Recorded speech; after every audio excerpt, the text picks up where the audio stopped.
मुस्लिम समाजाचा धाक दाखवून, अल्पसंख्याच्या समाजाचा धाक दाखवून वेळ मारून घ्यायचं काम चालू आहे.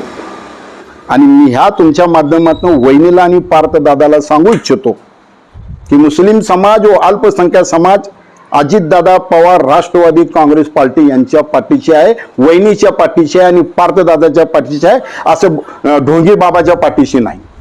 इद्रिस नायकवडी म्हणजे ढोंगी बाबा. जमील बागवान यांचा गंभीर आरोप. 2 वर्षांच्या आमदारकीच्या वचनाची आठवण करून दिली. राष्ट्रवादी काँग्रेस पक्षाचे शहर जिल्हा कार्याध्यक्ष जमील बागवान यांनी आमदार इद्रिस नायकवडी यांच्यावर गंभीर आरोप करत त्यांच्यावर जोरदार टीका केली आहे. आमदार इद्रिस नायकवडी म्हणजे ढोंगी बाबा आहेत. आरोग्य शिबिरे आयोजित करणे हे केवळ दिखाव्यासाठी असून त्यांनी दिवंगत उपमुख्यमंत्री अजितदादा पवार आणि मुस्लिम समाजाची फसवणूक केली आहे, असा आरोप त्यांनी केला. मिरज येथे प्रसारमाध्यमांशी संवाद साधताना जमील बागवान म्हणाले की इद्रिस नायकवडी यांनी स्वतः 2 वर्षांसाठी आमदारकी स्वीकारल्याचे भाषणात म्हटले होते. त्या भाषणाची व्हिडिओ क्लिपही त्यांनी पत्रकारांना दाखवली.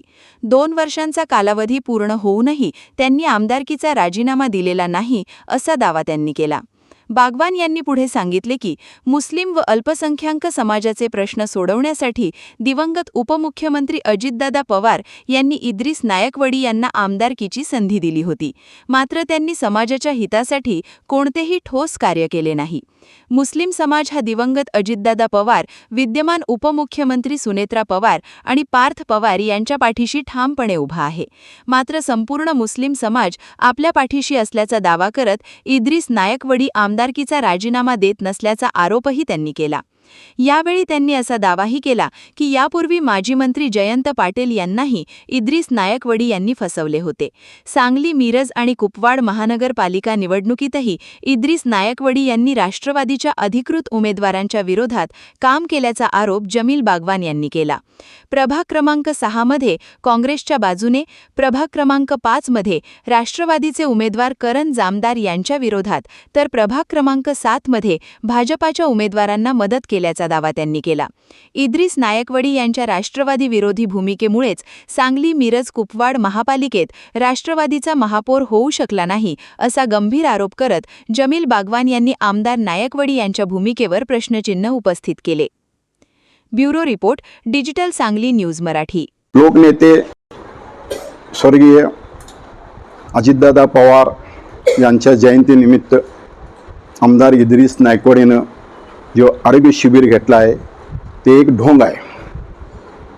आमदार वाचवण्यासाठी, आमदारकी वाचवण्यासाठी घेतलेला हे आरोग्य शिबिर आहे. स्वर्गीय अजितदादा पवार यांनी अल्पसंख्यावर, खास करून मुस्लिम समाजावर जास्त प्रेम करत होते. सभागृहामध्ये अल्पसंख्याचा एकही आमदार नाही, मुस्लिम समाजा एकही आमदार नाही. अजितदादा पवारला 2 वाटेला आमदार आले, त्यातले एक आमदार मुस्लिम समाजा अल्पसंख्याकाला इद्रिस नायकवडीला दिलं. इद्रिस नायकवडीला आमदारकी दिल्यानंतर 1.5 वर्षाच्या कालावधीमध्ये आमदार इद्रिस नायकवडींनी सभागृहामध्ये मुस्लिम समाजासाठी व अल्पसंख्याच्या समाजासाठी एकही कुठला प्रश्न मांडला नाही. म्हणून कैलासवासी अजितदादा पवार इद्रिस नायकवडीवर नाराज होते. त्याच्यानंतर 9 डिसेंबरला दादा मिरजेमध्ये आले. महापालिकेची इलेक्शन होती, निवडणूक होती. त्या निवडणुकीमध्ये शरद जाधवच्या घरी मी, दादा आणि कार्यकर्ते थांबले होते. दादाने मला विचारले, अरे जमील, इद्रिस का विरोधमध्ये काम करतोय काय? मी म्हटलो, दादा होय. ठीक आहे, मी संध्याकाळी त्याला सांगून जातो, उद्या तुम्ही मला जरा फोन करून सांगा दुरुस्त झाल्या की नाही. ठीक आहे म्हटलो. दुरुस्त का झालेला नाही. 10 डिसेंबर होतं, रॅली आमची होती. मी दादाला पियाला फोन लावलो. त्यांचं पियाचं नाव होतं चोबी म्हणून. चोबी मला फोन म्हटले, दादा पण रॅलीमध्ये आहे, तुम्हाला एक 10-15 मिनटात फोन करते. मग चोबी पियाचा यांचा फोन आला. दादा मला म्हटले, जमील बाबा बोला. मी म्हटलो, साहेब सुधारणा काय झालेलं नाही, दुरुस्त काय झालं? काय म्हणता? हां, माझ्या पक्षाच्या विरुद्धमध्ये काम करता? मला असं चालणार नाही, असं रागाच्या भरात बोलून त्यांच्या पियाला म्हटले, लाव रे इद्रिसला फोन. इद्रिसला फोन लावलं गेलं. काही त्यांचं बोलणं झालं. 11 डिसेंबरला इद्रिसभाईनं आपल्या ऑफिसमध्ये पत्रकार म्हणजे मेळावा घेतला, कार्यकर्त्याला बोलवलं आणि एक ढोंग म्हणून, याला म्हणतात की ढोंगी बाबा म्हटलं तर पण काय वावगं ठरणार नाही, एक ढोंग म्हणून राष्ट्रवादीचे 4 नगरसेवकाला बसविलं आणि माझा पाठिंबा म्हणून व्हिडिओ शूटिंग काढून अजितदादाला पाठवण्यात आलं. प्रभाग क्रमांक 6 मध्ये काँग्रेसचं काम केलं, प्रभाग क्रमांक 7 मध्ये BJPचं काम केलं, प्रभाग क्रमांक 5 मध्ये करंजी आमदारच्या विरुद्धमध्ये काम केलं. खरं बघायला गेले तर दादाला इद्रिसभाईकडनं फार मोठी अपेक्षा होती आणि इद्रिसभाईनं जर दादाचा मान सन्मान ठेवून पक्षाचं काम बरोबर इमानदारीने जर केलं असता तर आज महापौर राष्ट्रवादी काँग्रेसचा त्या ठिकाणी बसला असता. ज्या माणसानं, ज्या दादानं आमदारकी दिली की मुस्लिम समाज आणि अल्पसंख्याक समाजाचा फायदा होऊ दे म्हणून, सभागृहामध्ये विषय मांडू दे म्हणून, त्या माणसानं दादाच्या विरोधमध्ये जाऊन, पक्षाच्या विरोधमध्ये जाऊन हे काम केलं. 27 जानेवारीला दादाचा वेळ घेऊन मी दादाला भेटायला गेलो. 27 जानेवारी मी आणि तुमच्यातलेच एक पत्रकार माझे मित्रबंधू होते, जाऊन भेटलो. 27 जानेवारीला सकाळी 11 वाजता मला मंत्रालयात दादाची माझी गाठ झाली. माझं काय काम होतं मी दादाला देतो. दादाने वाचून बघितले, जमीलभाई बरोबर आहे.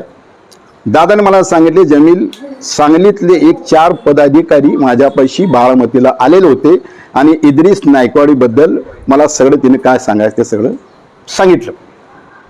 10 किंवा 11 फेब्रुवारीला तुम्हाला फोन करतो, या आणि आपण काय ते बघूया. याचा अर्थ असा की 10 किंवा 11 तारखेला दादा इद्रिस नायकवाडी यांचा राजीनामा घेणार होते.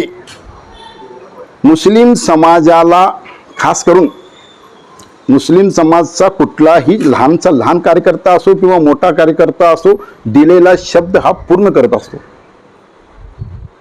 इद्रिस नायकवाडीनं 2010 साली जे महापौर पद जयंतराव पाटील साहेबांनी तिला दिलं, 1 वर्ष किंवा 1.25 वर्षासाठी दिलं. ज्या वेळेला राजीनामा द्यायची वेळ आली तेव्हा पसरी खाल्ले गेलं. आता सुद्धा अजितदादा पवार यांनी तिला 2 वर्षासाठी आमदारकी दिलेली होती, त्याचा साक्ष मी आहे, माझ्यापाशी रेकॉर्डिंग आहे. स्वतः इद्रिस नायकवाडीनं मला दादानं 2 वर्षासाठी आमदारकी दिली, त्यातलं 1 वर्ष पूर्ण झालेलं आहे असं तिनं या भाषणामध्ये सांगितलेलं आहे. जर दादाची खरं जयंती करायची असेल, दादावर खरं तुमचं प्रेम असेल तर अजून सुद्धा वेळ गेली नाही. मुस्लिम समाजाला न्याय द्यायचा असेल तर अजून वेळ गेलेली नाही. अजून सुद्धा तुम्ही जाऊन राज्यपालकडे राजीनामा देऊ शकता, वहिनीकडे राजीनामा देऊ शकता.